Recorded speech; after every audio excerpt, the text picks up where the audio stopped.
안녕하십니까. 매달 숫자로 증명한 여자 김동은입니다. 반갑습니다. 오늘 케이스 영업의 정석이라는 주제로 강의를 시작해보도록 하겠습니다.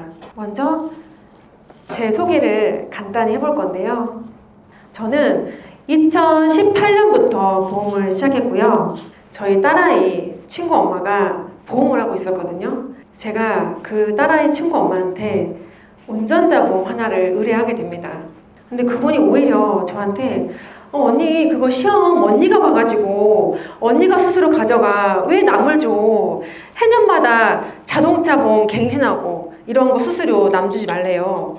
그래서 제가 고민하다가 운전자 보험 2만원짜리 수수료를 내가 받고 싶어서 그때부터 제가 보험 영업을 시작하게 됩니다. 근데 이 회사에서는 소개 영업하고 개척 영업이 주였었어요. 그래서 보험 영업이 굉장히 힘들었습니다. 영업보다 저를 힘들게 했던 거는 그 회사의 분위기였어요. 제가 계약을 한 건 넣으면 보이지 않는 심리전이 있었어요. 시기와 질투 이런 게 조금 있었어요. 그래서 이런 분위기가 저를 너무 힘들게 해서 이번 달은 사실은 제가 한 건만 더 넣으면 다음 달에 MVP가 될 수 있음에도 불구하고 다음 달로 계약을 넘긴 적도 있었어요. 그래서 안 되겠다 싶어서 이직을 결심하게 되었습니다.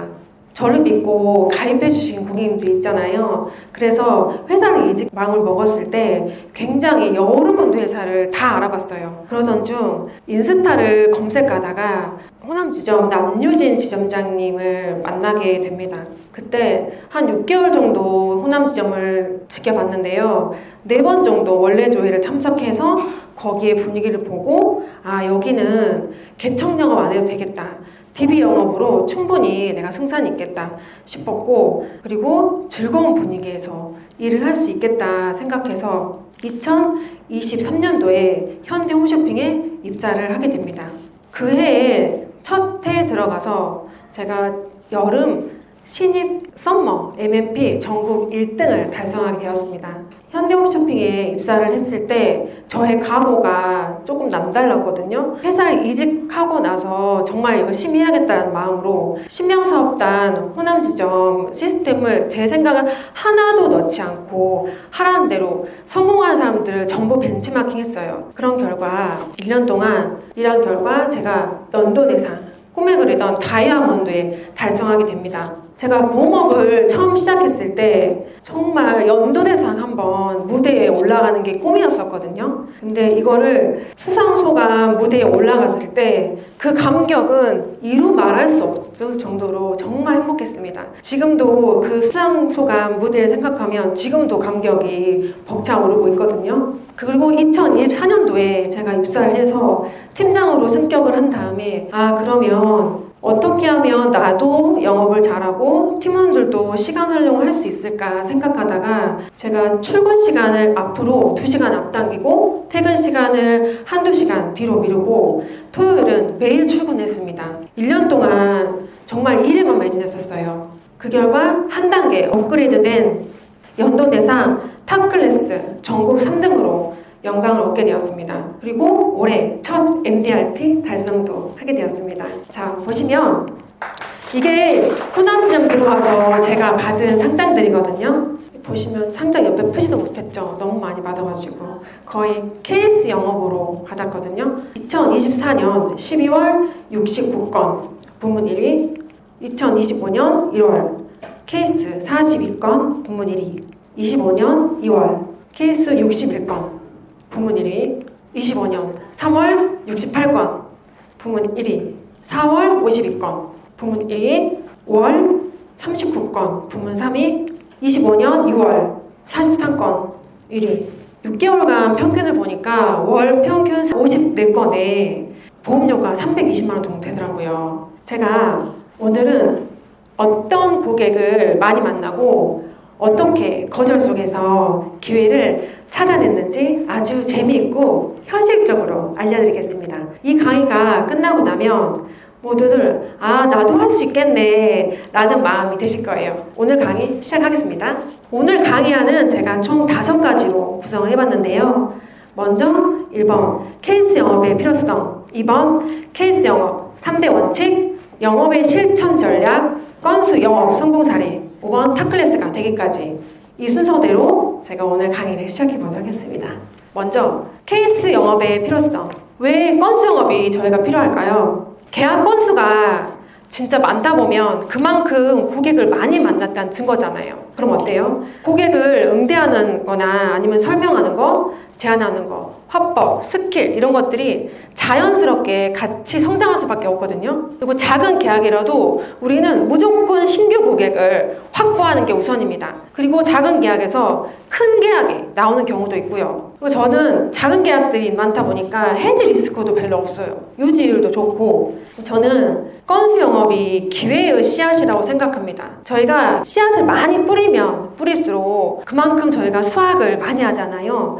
그래서 고객들을 진짜 많이 만나고 그만큼 제안도 많이 하셔야 됩니다. 제가 생각하는 케이스 건수 영업의 3대 원칙이 있습니다. 자, 첫 번째, 매월 월초에 컨셉을 잡습니다. 그리고 두 번째, 고객 삶에 대한 관심, 그리고 관계입니다. 세 번째, 저희가 계약만 받았다고 해서 그게 다 끝난 게 아니잖아요. 계약 이후가 진짜 영업입니다. 첫 번째, 컨셉 영업입니다. 저희 현대홈쇼핑 플랜 H 카톡 채널에 매달 그리고 매주에 핵심 전략들이 올라오잖아요. 굉장히 잘 돼 있습니다. 그리고 현대홈쇼핑 그 진엑슨 전산에도 잘 돼 있고요. 그래서 원수사 매달 소식지 들어오는 거 그런 것들도 늘 공부해야 됩니다. 그리고 이번 달에 나는 어떤 컨셉으로 영업을 해야 될까 늘 고민하고 계획을 세워야 됩니다. 두 번째, 관심입니다. 고객들하고 진솔한 대화를 하고 그리고 경청을 해서 들어주게 되면은 그 고객의 니즈를 파악할 수 있고 제가 정확한 컨설팅의 방향성을 잡을 수 있습니다. 여러분, 저희 상품은 전부 상품으로 깨지시는 거 아시죠? 그렇죠? 네. 어떤 설계사가 와가지고 저한테 이거 갱신인데 왜 이렇게 설계사가 갱신을 해놨대? 이거 종신이잖아요. 근데 왜 연금으로 설계해놨어요? 그리고 이거 적립금 엄청 많이 넣었네. 이 설계사 욕심 부렸네. 이렇게 얘기하면 이 상품 깨질까요? 안 깨질까요? 전부 다 깨집니다. 상품은 상품으로 깨지지 않는 상품이 없어요. 가서 내가 그 고객하고 관계를 만들어야 됩니다. 내가 만약에 그 고객하고 관계가 진짜 끈끈하다고 하면 너무 친해요. 그러면 내가 제안한 보험 설계가 설사 정말 별로일지라도 그 고객 흔들리지 않습니다. 그래서 상품보다 그 고객님하고의 관계, 관심 이런 게 가장 중요하다고 저는 생각합니다. 세 번째, 관리입니다. 저는 문자 서비스를 굉장히 중요시하고 있는데요. 한 달에 매달 플랜드시라는 어플하고 복케어라는 어플을 활용하고 있어요. 플랜드시라는 어플은 제가 장점이 제가 이분한테 호칭을 각각 설정할 수가 있어요. 뭐 친구야, 선배님, 아니 대표님, 사장님, 누구야 이런 것들을 다 설정할 수 있어서 매달 초에 내가 직접 문자를 보내는 것처럼 실감나게 문자가 가고 있고요. 저는 여기 어플을 또 더 중요시하는 게 음력생일을 체크해 주세요. 제가 음력생일을 체크해 놓으면 아침에 8시에 비서처럼 문자가 옵니다. 그럼 고객님만 전화를 해서 생일 축하한다고 전화하기도 하고 아니면 커피 쿠폰을 날려주기도 하죠. 그리고 제가 매주 하는 게 있습니다. 월요팅 문자입니다. 복케어를 활용해서 각종 보험 소식지들을 전달하고 있는데요. 이 문자를 보내는 이유는 매주 월요일날 꾸준하게 보내야 돼요. 보내는 이유는 나 김도훈이 지금도 열심히 꾸준하게 보험을 하고 있다. 이 메시지를 전달하기 위해서 매주 월요일 아침에 하루도 거르지 않고 문자를 보내고 있습니다. 문자의 힘은 대단한데요. 제가 DB 고객들 전화해서 안 되시는 분들이나 아니면 미팅이 안 되셨던 분들한테 저는 그냥 그분들의 연락처만 제가 갖고 있잖아요. 그냥 매주 문자 자동으로 걸어놔 버립니다. 그래서 방금도 여기 잠깐 연습하고 있는데 고객님께서 작년에 저한테 인적사항도 안 받았어요. 전화해서 만나기로 했었는데 캔슬된 거예요. 근데 오히려 방금 전화가 왔더라고요. 저한테 다음 주에 이거 연수 끝나면 뵙자고 화재보험 한다고. 그럼 제가 그 고객한테 가서 화재보험만 하겠습니까?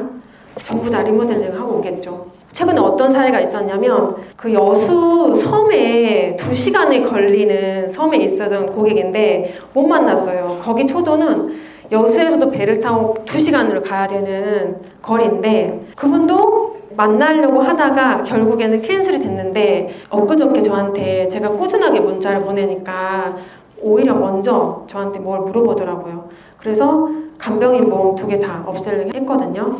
그래서 문자 서비스는 진짜 중요하다. 혹시 이 강의를 듣고 나서 나도 월요일날 문자 한번 보내봐야겠다 라고 생각하시는 분들이 계시다고 하시면 어중간하게 보냈다 안 보냈다 하실 거면 처음부터 시작하시면 안 돼요. 왜냐? 고객님들 더 잘 알거든요. 보냈다가 안 보냈다 하면은 저의 얘 변했다라고 바로 알기 때문에 절대 처음부터 시작하시려면 끝을 봐야 돼요. 보험 계속 하실 거잖아요. 보험 계속 하실 거면은 끝까지 하셔야 됩니다. 그 다음으로 제가 관리하는 서비스 중에 하나인데요. 저는 택배 서비스를 하고 있습니다. 매달 증권은 월 말일에 필품하고 같이 택배를 보내고 있고요. 가까우신 분들은 증권을 직접 전달하고 있습니다. 그리고 택배 서비스는 1년에 정기적으로 보내는 건 총 3번을 보내고 있거든요. 추석, 설날, 그리고 달력 이렇게 3번을 보내고 있어요. 근데 가까운 분들 같은 경우는 직접 찾아가서 주고 있습니다. 고객층이 많다 보니까 조금 금액을 센 거를 하다 보면 제가 부담이 너무 많이 되더라고요. 그래서 택배로 전국으로 보내기 때문에 한 10,000원대 정도의 택배로 보내고 있고 VIP나 진짜 키맨들 나한테 소개 진짜 많이 시켜주신 분들한테는 제가 여수에서 영업을 많이 하고 있거든요. 그래서 특산물 그런 거를 많이 직접 전달해 주기도 합니다. 그것도 어떤 걸 지금 많이 보내냐면 벌교에 꼬막 있잖아요. 이런 여수 꼬막 이런 거 한 5kg에 20,000원에서 25,000원 하거든요. 그런 것들이나 아니면 여수 갓김치 18,000원에서 20,000원 정도 그 정도 하고 미역, 생미역도 여수에 많아요. 그런 것도 15,000원에서 20,000원 정도 이렇게 해서 키맨들한테는 늘 인사를 드리고 있습니다. 그리고 마지막으로 제가 관리 중에 가장 중요하다 생각하는 게 있습니다. 바로 병문안입니다. 병문안. 혹시 플래너님 내가 아프고 다쳐서 병원에 입원했어요. 근데 설계사가 와가지고 직접 음료수 사도 왔어.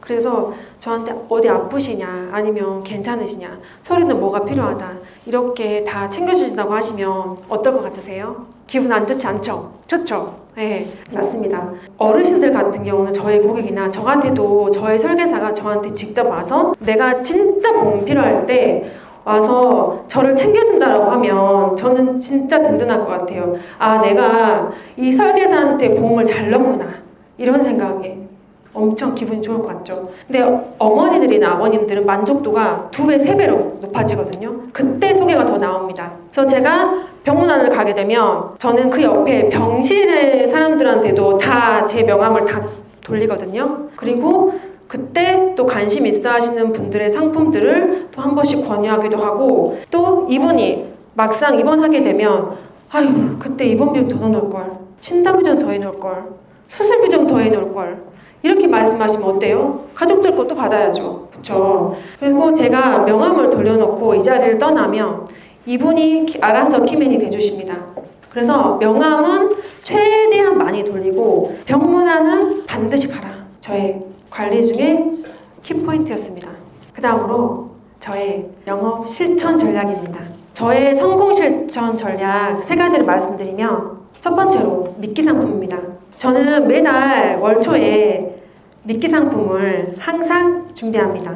우리가 운전을 할 때 도착지에 내비게이션을 켜고 운전하는 거랑 막연히 감으로 도착지에 가는 거랑은 아주 큰 차이가 있죠. 그래서 저는 매달 컨셉을 정하고 월초 영업을 시작합니다. 전쟁터 같은 저희 보험 현장에 매월 빈손으로 나가는 것과 창과 방패, 무기를 가지고 가는 거랑은 승률의 차이도 있지만 기세에서 굉장히 큰 차이가 납니다. 그래서 저는 항상 고객님들한테 가서 언제든지 권할 수 있는 히든 카드를 항상 미리 준비하고 제가 이따가 최근 제가 활용한 미끼 상품 뒤에서 한번 설명 한번 드려보겠습니다. 저의 지혜의 장점이 뭐죠? 바로 보장 극대화죠. 중복 보장. 저는 고객들의 보험을 설계할 때 간병인 보험들 중복 보장으로 극대화 시켜주시거나 아니면 암 쪽으로 우리 암보험 같은 경우도 중복으로 가입을 하잖아요. 여기는 3,000만 원, 여기는 5,000만 원. 그리고 또 내가 치아보험, 이빨 의뢰가 들어왔어요. 그럼 치아보험 하나만 넣으라는 방법 없잖아요. 임플란트로 집중적으로 설계해드립니다. 그러면 그 고객님들한테 더 큰 도움이 되죠. 특히나 고지혈증하고 고혈압, 당뇨약 드시는 분들 있잖아요. 그런 분들은 혈관 쪽으로 많이 극대화를 시켜서 설계를 해드리기도 합니다. 보시면 고지혈증하고 고혈압, 당뇨약 드시는 분들은 어디하고 밀접한 관계가 있나요? 그렇죠. 혈관이죠. 저희가 암검진 같은 경우는 병원에 가면 무료 서비스로 국가에서 해주고 있습니다. 그런데 혈관은 아니에요, 아직. 그래서 고지혈증, 고혈압, 당뇨약 드신 분들은 꼭 건강검진 가서 내 사비가 들더라도 60대, 70대 분들, 어머니들 보시면 꼭 건강검진으로 내 혈관 진단도 한번 해보시라. 그런 것도 저는 지금 추천해드리고 있고, 한 가지 예시를 들자고 하면 저희 이모의 사례인데요. 그때 당시에 52살이었어요. 고지혈증 약을 드시다가 안 드시다가 이 이모가 나이가 적다 보니까 그냥 별거 아니겠지 하고 안 드신 거예요. 그래서 건강검진 하는 와중에 그러면 이모 이왕 한 거 심장도 검사 한번 해봐라. 그래서 사비를 가지고 검사를 했거든요. 그러니까 보니까 심장 뒤에 굉장히 얇은 혈관이 막혀 있더라고요. 허혈성 심장질환 진단비 I25 받았거든요. 근데 이모가 이거 진짜 진단비 나오냐? 이러는 거예요. 통원을 받았으니까. 그리고 뒤에 혈관이 막힌 게 너무 얇은 거다 보니까 아예 감각이 없어요. 그게 만약에 그때 발견하지 않았더라면 저희 이모는 아마 더 큰 혈관이 막혔을 거예요. 거의 60대, 70대 분들은 고혈압, 고지혈증, 당뇨약을 안 드시더라도 혈관 질환은 무조건 넣어놓으시라 추천드리고 있습니다. 그리고 마지막으로 활동량입니다. 저는 독박 육아를 하기 때문에 하루에 활동할 수 있는 시간이 정해져 있어요. 그래서 아침 시간을 최대한 제가 활용하려고 합니다. 제가 처음에 보험을 배울 때 아침에 교육 끝나고 점심에 동료들하고 밥을 먹고 또 동료들하고 커피를 마시고 또 설계를 몇 개 보다 보면 하루가 다 가버린 거예요. 그래서 나 오늘 뭐 했지? 뭐 했을까? 이렇게 되게 너무 허무한 거예요. 시간이 너무 아까운데. 저희 설계 누가 해주죠? 그쵸. 매니저가 해주죠. 그래서 저는 아침 시간을 굉장히 많이 활용하고 있는데요. 출근을 하면 무조건 고객 등록을 먼저 합니다. 고객 등록이 끝나고 나면 전부 다 10시에 매니저들한테 예약 메시지로 오늘 설계할 것들을 전부 다 예약 메시지로 걸어놓습니다. 그 다음에 오늘 나갈 미팅 준비들을 프린트하고 준비하고 이렇게 해서 밖으로 나갑니다. 설계 수정은 제가 짬짬이 차를 세워서 설계 수정을 중간중간 하기도 하고요. 그리고 커피숍에서 설계 수정을 하기도 하고 퇴근해서 이미 설계가 다 돼 있을 거 아니에요. 매니저들 해놨으니까 내일 나갈 설계 오늘 미리 합니다. 저녁에 또 설계 수정을 봅니다. 그렇게 해서 뒷날 아침에 또 일어나서 가면 또 준비하고 이 패턴으로 매일 활동량을 체크하고 있습니다. 그럼 어때요? 저희가 사무실에 있을 필요가 없습니다. 노트북 들고 다니면 되잖아요. 그쵸? 급한 것들은 사무실 사람들한테 잠깐 부탁할 수도 있고 그래서 사무실에 있을 필요가 없습니다. 요즘 젊은 사람들이 워라밸 하잖아요. 근데 저희 돈 벌러 나왔잖아요. 시간이 너무 아까워요. 이왕에 이 보험업을 시작했다라고 하면 정말 남들보다 더 많이 뛰고 남들보다 더 많은 시간을 활용해서 저희 보험업은 급여가 정해지지 않는 직업이잖아요. 근데 제가 이렇게 열심히 일한 거 보고 저희 딸이 한마디 하더라고요. 이 도시락 먹는 거를 차에서 저는 도시락도 많이 먹거든요. 점심 먹는 시간이 아까워요. 왜냐면 그 먹고 나면 1시간, 2시간이 이미 다 가버리잖아요. 딸이 저한테 한숨을 푹 쉬면서 엄마가 불쌍해 보였나 봐요. 그래서 학원 몇 개 그만둬야 될 것 같다고 그런 말을 정말 엄마가 불쌍해 보였나 보더라고요. 저희는 걸어다니는 사업장이잖아요. 그렇죠. 치킨을 튀겨야지 마진이 남지만 우리는 보험을 팔아야지 마진이 남습니다. 그래서 사무실에 있지 말고 무조건 나가서 권유해야 돼요. 여기에서도 내 가망 고객이고 여기도 내 가망 고객이에요. 만나는 사람들한테는 내 명함이 발이 밟히도록 뿌리고 다녀야 돼요. 물론 여기 현대홈쇼핑에서는 DB를 주지만 DB 고객의 옆에 있다 무조건 명함 뿌리는 거예요. 그리고 RP를 해야 돼요. 미끼 상품 제가 이따가 말 한번 해드릴게요. 미끼 상품들을 항상 가지고 다녀야 돼요. 그러면 또 그 고객 나한테 옵니다. DB 고객 오면 믿지 마세요. 이번에 저희 신입이 3월달에 입사를 했어요. 근데 그 신입이 저를 그대로 벤치마킹을 해서 활동을 하는데 TV 고객을 만났어요. 거기에서 모니터링 하러 또 가요. 모니터링 하러 가고 증권 전달하러 또 갑니다. 그리고 월직하러 또 가요. 거기서 소개를 받고 소개에서 또 소개가 나와요. 그 패턴으로 계속 활동을 하고 있거든요. 저희 신입 지금 3월 달에 입사를 해가지고 루키 연속으로 4개월째 하고 있습니다. 이분 같은 경우도 애가 4살이에요. 그러면 9시 반부터 영업을 시작합니다. 거의 사무실에 있지 않아요. 나가서 활동하고 또 다른 고객 또 만나고 제가 오죽했으면 또 만나? 또 만나요. 그냥 가서 이야기 들어주는 거예요. 그분. 우리 같으면은 남들 평범한 사람들 한 번밖에 안 가잖아요. AP, PC밖에 안 가요.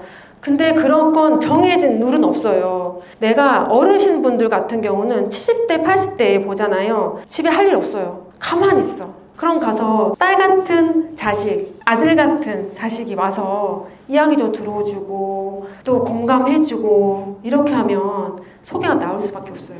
그쵸? 너무 집중을 잘해주고 있는데요. 제가 중간에 조금 지루하실 것 같아서 깜짝 퀴즈를 준비했습니다. 선물은 고급 커피 전문점 상품권입니다.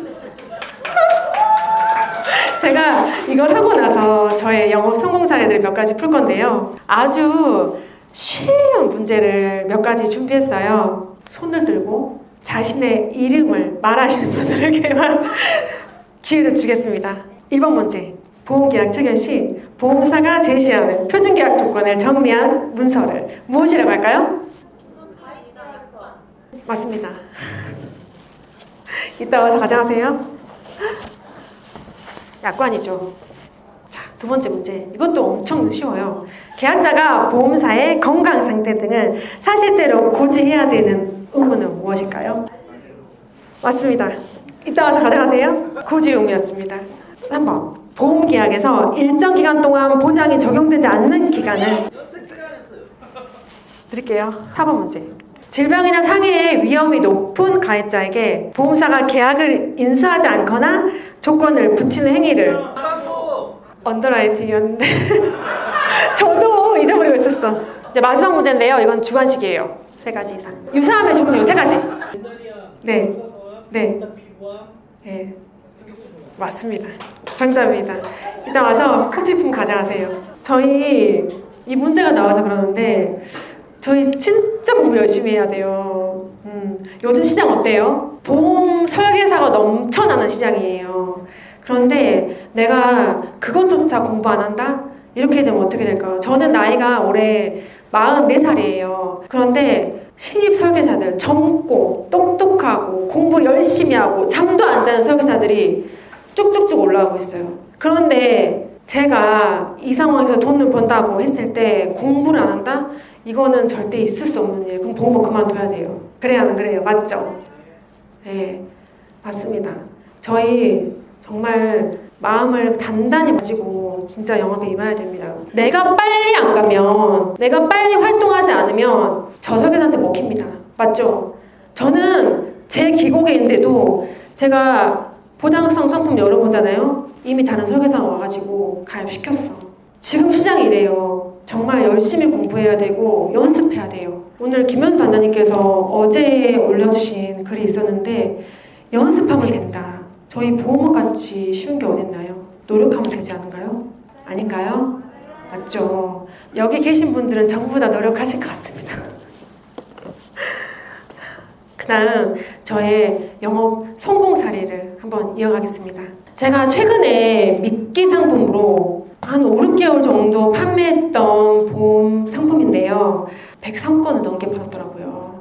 무조건 DB 고객, 신규 고객이 들어와도 이 상품 무조건 미끼로 넣어서 판매했었고, 한번 보여드릴게요. 살기한 종합병원 1, 2, 3일실 입원 일당이에요. 상급 종합병원 1인실 42만원, 종합병원 1인실 28만원, 종합병원 2, 3일실 17만원. 올해 1월 1일부터 실비가 있으신 분들은 수술비하고 입원비가 좀 변경이 됐잖아요. 한정이 있어요. 실비 있으신 분들은 수술비하고 입원비가 제한이 걸어졌고, 실비가 없으신 분들은 입원비가 조금 더 늘어났거든요. 이거는 지금 실비 있으신 분들이고 이건 없으신 분들이에요. 1인실에 대학병원 가면 50만 원이 나오고 종합병원 1인실은 30만 원이 나옵니다. 그리고 2, 3인실 25만 원이 나오죠. 저희가 종합병원 지금 1인실에 가면 실질적으로 내가 본인 부담금이 저희 지방 같은 경우는 20에서 25만 원 정도 해요. 실비가 있으신 분들은 50% 지원을 받으니까 1인실에 안 있을 이유가 없고, 그리고 2, 3인실 종합병원하고 상급 종합병원은 건강보험 적용이 다 됩니다. 그래서 실비 적용이 다 되죠. 100%내 부담금이 없어요. 실비 있으신 분들은 17만 원이라는 돈이 저한테 고스란히 들어옵니다. 저는 이 보험을 컨셉을 잡아서 10,000원짜리 보험으로 판매를 했는데요. 저희가 종합병원이라고 해서 엄청 큰 병원이 아니에요. 베드가 침대 수가 100베드 이상, 바가 7개 이상이면 종합병원으로 간주를 하는데요. 이 보험이 있으면 내가 접촉사고 나거나 다쳤어요. 그러면 어때요? 종합병원 가면 저는 무조건 1인실 아니면 2인실 가죠. 가볍게 사고 나면 그냥 3인실 가는 거예요. 네. 근데 나한테 17만 원 나와. 실비 없으신 분들은 2, 3인실 없어? 그러면 4인실, 5인실에 있다가 대기했다가 들어가도 나한테 그쵸 20만 원이 남죠 하루에. 그럼 어때요? 병원비에 충분히 보탤 수 있죠. 제가 이 보험 판매 화법 한번 보여드리겠습니다. 팀장님, 혹시 진짜 내가 아팠는데 입원하고 수술해야 돼. 어떻게 의원에 가실래요? 한의원? 아니면은 큰 병원 가서 전문가한테 수술하실래요? 큰 병원 가서 전문가. 그렇죠. 근데 큰 병원 갔는데 불편한 4인실, 5인실 가실래요? 아니면 나 조용하고 깔끔하고 쾌적한 1인실, 2인실, 3인실 가실래요? 저 무조건 1인실. 그렇죠. 근데 이거 단돈 10,000원밖에 안 해. 하루에 30만 원, 28만 원밖에 안 나오는데 10,000원밖에 안 한대요. 제가 이 합법으로 어머니들한테 굉장히 많이 판매를 했었는데요. 어머니들께서 너무 좋아하세요. 입원비 일단. 그래서 저는 이거를 미끼 상품 판매를 했는데요. 인적사항이 들어와. 그럼 제가 이것만 판매하겠어요? 아니죠. 가만 고객이 엄청 나왔고 거기에서 또 소개가 나오고 또 소개가 나오고, 지금은 그분들 만나러 이제 또 가야 돼요. 이 상품 지금도 판매하고 있습니다. 손해율이 커져서 지금은 3만 원, 5만 원에 판매를 하고 있는데요. 하나생명 같은 경우는 혈관 질환하고 암 보험이 저렴하잖아요. 거기에 사이드로 넣어서 판매할 수 있고요. 건강한 사람들, 10년 고지 건강하신 분들은 최저보험료 2만 원만 5년 납입하면 갱신 없이 종신까지 가능합니다. 그것 또한 이번 달까지 판매를 해요. 그래서 나부터 이건 정말 좋은 보험이니까 가입하시길 바랍니다. 하나생명 매니저 아니에요. 자, 두 번째 사례를 한번 보여드릴게요. 이분 같은 경우는 나는 혈관 쪽이 너무 무서워. 아까 제가 지혜의 장점이 뭐라고 했죠? 중복 포장이라고 했잖아요. 혈관 쪽으로 나는 많이 가입하고 싶어라고 말씀하신 분이었었어요. 그래서 메리츠 1,000만 원, 삼성화재 1,000만 원, KB손해보험에 1,000만 원, DB손해보험에 2,000만 원, 이렇게 총 5,000만 원을 가입시켜드렸는데요. 이분이 진짜 건강검진 하시는 것 같이 혈관도 본인이 불안하니까 오랫동안 약을 드셨던 분이에요. 그래서 검사를 했어요. 근데 어땠을까요? 당연히 나왔죠. 진단 5,000만 원 나왔습니다. 근데 저는 이렇게 혈관 질환을 하나씩 나누는 데도 이유가 있어요. 요즘에 어때요, 혈관 질환? 지급 잘해주나요? 분쟁은 협착률이에요. 약관에서 협착률 이야기가 1도 안 나왔거든요. 진단서하고 결과서하고 그것만 의사의 진단 하에 나오면 지급하게 되어 있습니다. 그런데 제가 이렇게 나눈 이유는 고객들은 보험을 가입할 때 본인의 병원에 갔다 온 것들 알리면 고지사항을 제대로 알리지 않아요. 그래서 저한테 이렇게 의뢰를 했을 때는 저는 한번 의심합니다. 그래서 최선을 나눕니다. 그리고 혈관 질환은 협착률 때문에 웬만한 메이저급 회사로 많이 가고 있습니다. 저희 손해보험 메이저급 회사 5군데 다들 아시죠? 여기에서 현대만 빠졌어요. 5군데. 그래서 한 군데에서 조사가 나오는 회사도 있고 나오지 않는 회사도 있어요. 그래서 지급이 되면 거기에서 또 나오지 않는 회사들하고 분쟁을 해서 저는 받아냅니다. 이렇게 중복보장으로 설계를 한번 해드리고 있고요. 이분 같은 경우는 용접을 하시는 분이었었어요. 그래서 용접하다가 나는 다칠 수도 있으니까 도나 상해 좀 10만 원 선에서 설계를 저한테 해달라고 의뢰가 들어옵니다. 그래서 용접하시는 분들은 저희가 직업이 3급이잖아요. 그럼 어때요? 보험료가 비싸요. 비갱신을 하게 되면. 그래서 제가 이분을 갱신으로 운전자 보험에 이렇게 세 군데를 나눠서 10만 원으로 맞춰서 설계를 중복 보장해 드렸는데요. 이 고객은 용접에서 다쳐서 사고가 난 게 아니라 어느 날 이분이 약주를 한 잔 드시고 무단횡단을 해요. 2차선에서. 근데 정말 그분이 어떻게 다치셨냐면 이 다리 밑으로 양쪽이 분쇄건설이 되고 허리가 금이 갔어요. 그리고 며칠 후에 일어났어. 너무 크게 다쳐서. 이분 자동차 부상급수 몇 급 나왔을까요? 이분 합산해서 1급 나왔습니다. 세 군데에서 보시면 그때 당시에는 50% 상해 후유장애 생활비가 매달 100만 원씩 나오는 특약이 있었는데요. 저는 이분이 현장에서 다칠까 봐서 상해 후유장애 생활비를 넣어놨었고 후유장애랑 자동차 보상 치료비 3군데, 골절 진단비 5대 골절, 상해 수술비, 또 상해 입원비 총 틀어서 이분은 3억 정도 받으셨어요. 이 3군데에서. 예. 제가 젊은 사람들을 이렇게 병문안을 가잖아요. 그러면 상해보험을 열어봐요. 다쳐서. 진짜 다치신 분들 보시면 교통사고 저희 뭐 이렇게 출근하다 다친 분들 보잖아요. 열어보면 자동차는 다이렉트 운전자 보험 10,000원짜리예요. 근데 자동차 부상치료비 부상급수 높이면 진짜 얼마 안 하거든요. 3만 원, 5만 원 정도. 저는 운전자 보험을 절대로 10,000원, 2만 원에 팔지 않습니다. 자동차 부상치료비를 최대한으로 높입니다. 저희 남편, 우리 아빠, 사장님 다쳤을 때 이 3만 원짜리 보험에서 몇 천만 원이 나간다고 생각해보세요. 그쵸? 그래서 저는 자동차 부상치료비를 무조건 높이고 있고요. 지금 제가 주력으로 하는 회사는 KB손해보험입니다. 처음에는 롯데손해보험 많이 했는데요. 상해 입원 수술비랑 상해 수술비랑 뭐 통원이 나눠졌더라고요. 그래서 금액이 더 비싸졌고 KB손해보험은 부상급수를 최대한 높일 수 있거든요. 그래서 저는 저희 남편을 최대로 넣어놨어요. 혹시 교통사고 당할까봐 모르잖아요. 고객은. 그래서 그렇게 해놨고요. 제가 23년도에 입사를 했을 때 엄청나게 판매를 했거든요. 라이나 청약서 진짜 이만큼씩 들고 다니면서 판매를 했는데요. 그때 한참 라이나에서 처음에 나왔었어요. 근데 지금은 복합제가 이런 것들도 지금 여러 회사에 쏟아져 나오고 있어요. 근데 제가 주력으로 판매하는 제가보험 딱 2가지입니다. 동양생명, 라이나생명입니다. 제가 보험을 청구를 해주다 보니까 단지 복지용구 용품 하나 사서 청구하는데 그것도 뭔 놈에 청구하는 이렇게 복잡하냐 그래요. 진단서 내야 되죠. 복지용구 등급 내야 되죠. 복지용구 이거 그 영수증 내야 되죠. 이거를 매달 청구할 때마다 그 등급 받으신 나이 어르신 분들이 굉장히 불편하시더라고요. 근데 복합제가는 금액이 적으면서 많이 줘요. 왜 많이 줄까요? 2개 이상을 해야 되는데 제가 어머니들한테 물어봤어. 2개 이상 무조건 방문 요양보호사 있어야 돼요. 거기다 플러스 방문 목욕 아니면 방문 간호 아니면 이렇게 세트 3개 중에 2개가 있어야 되고 내가 주야간 보호 노치원 다닌다 하면은 거기에 또 방문 목욕 방문 간호가 있어야 돼. 근데 방문 간호 어때요? 방문 간호도 이것도 약간 보니까 엄청 매달 받을 수 있는 게 아니야. 그리고 특히나 방문 목욕이 70이 있다고 하더라고요. 내가 정말 약간의 사람 알아볼 수 있을 정도로 괜찮은데 그래서 저는 복지용구만 간단하게 청구하면서 이거 요양병원에 가서도 나오고 그냥 일반 병원에 입원했을 때 이 복지용구 사서 청구하면 다 나오거든요. 그래서 이건 설계하는 그냥 제가 예시안으로 보여드린 거고요.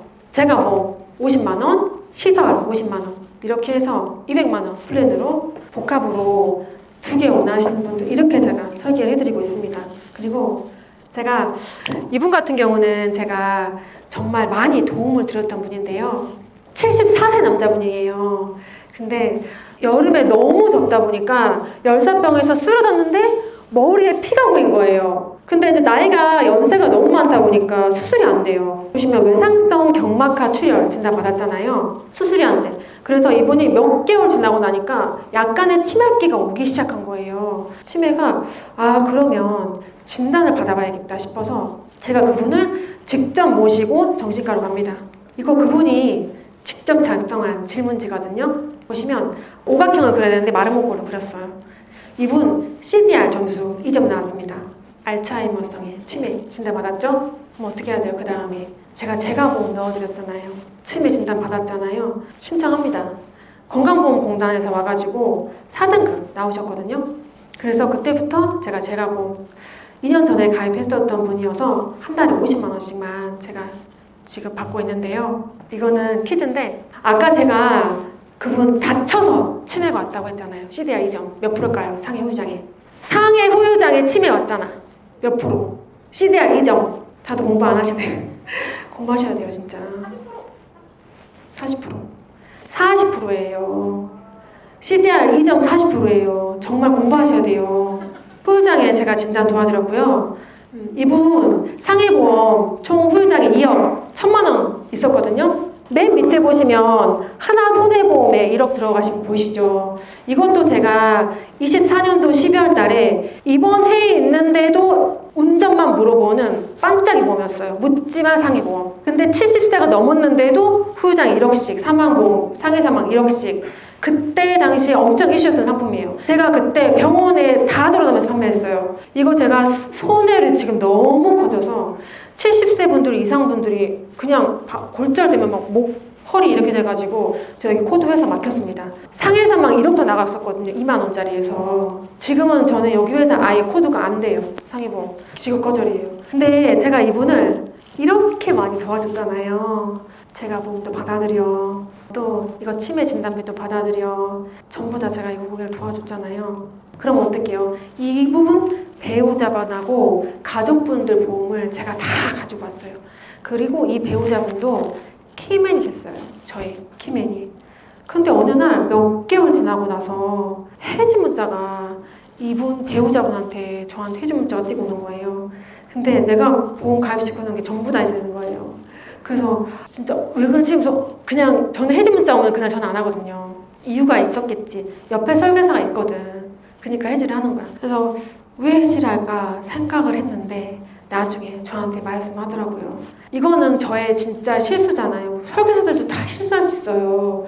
이분의 리즈 파악이 잘 안 됐던 게 뭐냐면 제가 메리츠에 보장 분석을 했는데도 암 진단은 5천만 원이 세 군데에 보였었고 롯데 손해보험에서도 세 군데 있었고 KB 손해보험 보장 분석에서도 암보험이 있었어요. 근데 그분이 암보험을 이미 받으신 거예요. 진단금을 전부 다 받았다고 했는데 제가 어디 뭐가 씌어졌나 봐. 그래서 그게 살아있다고 생각한 거지. 그 설계사가 와서 이 설계사 암보험 왜 안 넣었냐고. 암보험 이제 비싸니까 그분이 315였거든요. 암보험이 비싸니까 제가 설계 안 했는데 그때 진짜 해지 문자가 오는데 진짜 가슴이 총 맞은 것 같이 너무 충격이 와버린 거예요. 그날 비가 진짜 많이 왔거든요. 제가 자동차 전용도로에 차를 한쪽에 세웠어요. 근데 비가 오는데 진짜 정말 비랑 같이 펑펑 울었어요. 저한테 물어볼 수 있잖아요. 저한테 물어봐서 도대체 설계사가 도대체 뭘 해줬길래 저 설계를 전부 다 해주겠지? 이 충격이 몇 개월 가더라고. 왜냐면 이분이 키맨이었으니까 나한테 너무 상처 줬잖아요. 근데 다시 이분한테 연락하긴 합니다. 제가 연락을 하고 아무렇지도 않게 다시 관리도 하고 제가 보험도 해드리고 도움도 평소와 같이 똑같이 제가 해드립니다. 그래서 이분 정확히 제가 관리하고 관심 가지고 그래서 나중에는 이 설계사분한테 저한테 30만 원 했는데 이 설계사한테 보장수는 70만 원 들어갔더라고요. 그래서 제가 그 70만 원 다시 다 갖고 오게 됩니다. 그래서 결론은 관리가 중요하다. 진짜 관리를 하게 되면 진짜 미운 사람도 관리해야 된다. 이 메시지를 제가 꼭 여기서 말씀을 드리고 싶었습니다. 마지막으로 타클래스가 내일까지 저의 루틴입니다. 저희 남편은 제가 아이를 가져기 전부터 족발집을 운영을 했는데요. 14년째 하고 있습니다. 그럼 어때요?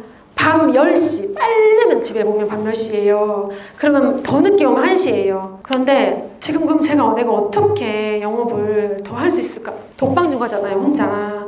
저는 애들 밥 차려주고 가야 돼요. 6시, 7시 되면. 제가 4살 때부터 보험을 했다고 했잖아요, 애기. 출근 인증샷인데요.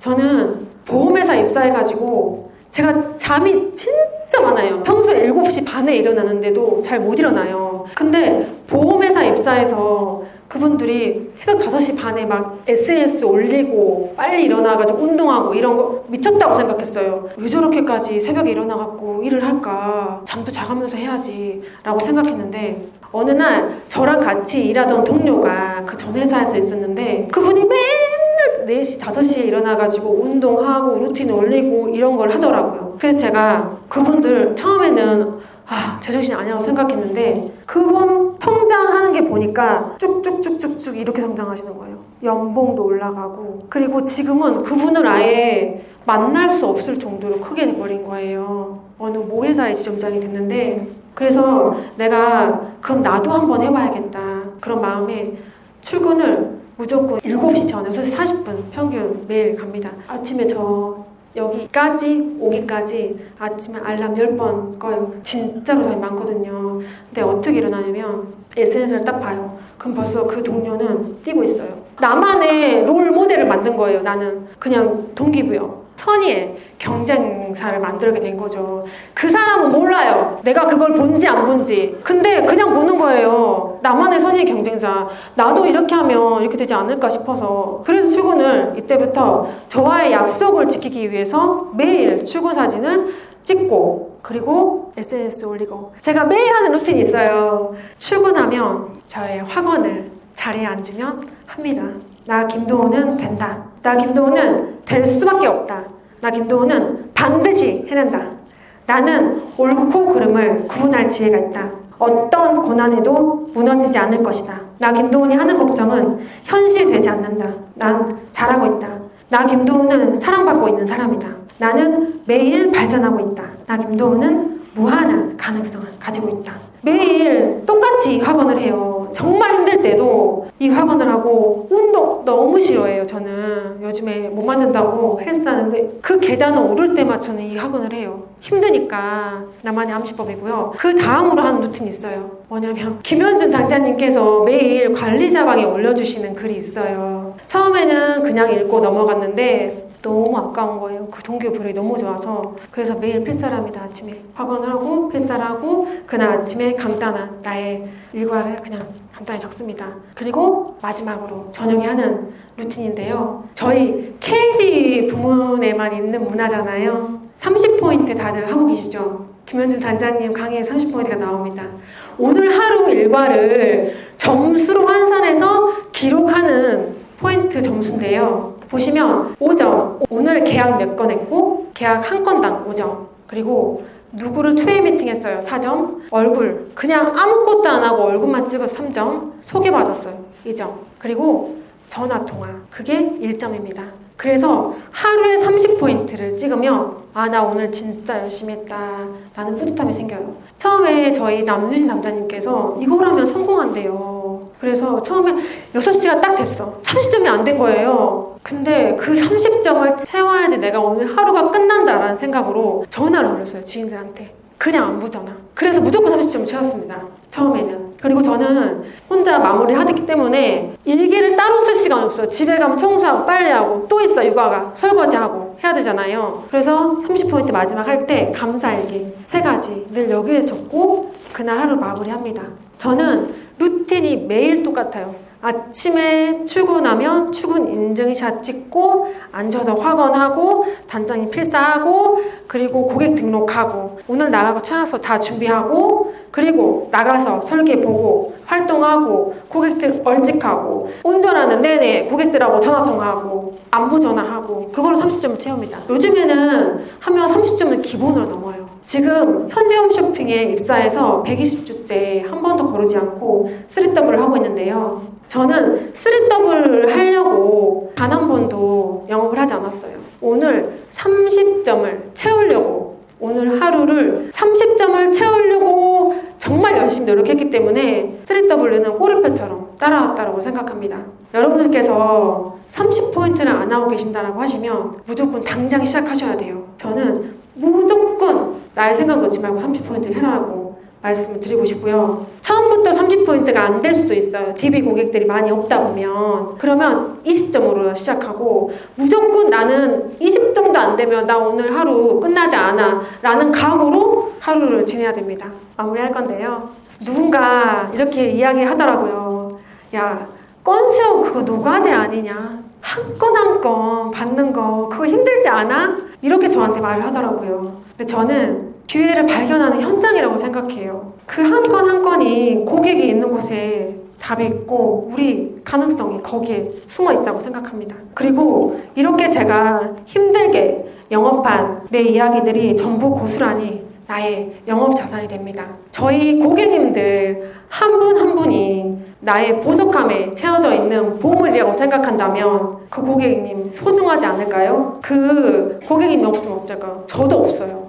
그쵸? 그래서 오늘부터 30포인트 꼭 하셔야 됩니다.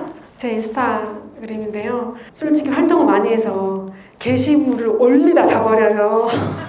제 인스타의 스토리는 피드에 매일 아침 출근 인증샷을 올리고 있습니다. 작년에도 일찍 출근했지만 올해 1월 1일에 저희 목표는 그래도 올해 마무리까지 출근 인증샷을 나와야 할 약속을 지키자 이런 마음에 단 한 번도 거르지 않았습니다. 이런 교육들이 있으면 그런 날만 빼놓고 무조건 출근 인증샷 7시 전에 KDLA 엊그저께 집에 도착하니까 그 MDRT 행사하고 나서 집에 오니까 새벽 1시 반이더라고요. 저가 술을 진짜 많이 마신 날에도 뒷날은 정신 차려서 출근합니다. 그 정도의 정신력은 있어야지 영업하지 않겠습니까? 저의 오늘 강의는 이상으로 여기서 마치겠습니다. 감사합니다.